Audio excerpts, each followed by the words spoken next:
And finally, this week is Doubt. It's written and directed by John Patrick Shanley, who wrote the Pulitzer Prize and Tony Award-winning play on which the movie is based. And it's ostensibly it's about a priest and a nun working in this parish, and the nun hears some disturbing things about the parish priest, and she, you could say, jumps to the conclusion that he's taking on an inappropriate relationship with one of the young boys in the parish.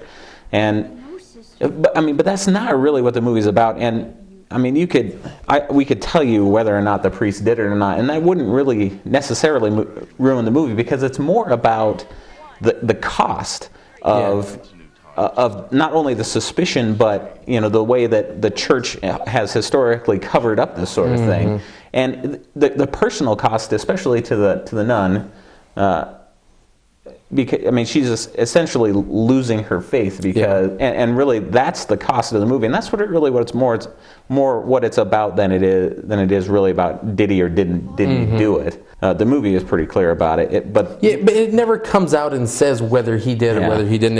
It is, I'd say for the most part still left up to the viewer what they felt, but the story was excellent, the directing, but the acting in this, especially Meryl Streep and Philip Seymour Hoffman, their interplay together was just so fascinating to watch on screen that I think that's what made this movie so good. Oh yeah, definitely. And certainly these are two of the best actors working in movies today, and putting them together to play off each other. And another interesting dynamic about the movie is the role that men and women played in the church. And essentially, she's powerless. There's nothing she can do except for maybe talk to a nun in one of his former parishes just to get some dirt. But I mean, there's really she couldn't even go out and accuse him, partly because she doesn't have any evidence, but and she knows the church, even if he is guilty, the church is just going to move him somewhere else.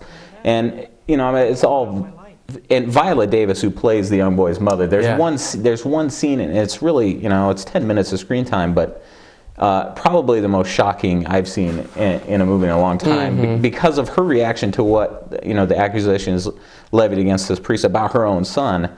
And that is some fine some fine acting too. Yeah, really, her only substantial screen time, but she makes every second worth it. Yeah, so it's. I mean, there's slow movies that come out, and they're not action packed, obviously, but I mean, this is a fascinating movie, and if you love watching actors act, this is the movie to do it. And with Benjamin Button, which was also a slow movie. But a plot that wasn't all that interesting. There's many layers to the plot in this movie, and all of them are fascinating. So if you're going to see one drama this holiday, be sure to check that one out. And we'll be right back with our summary.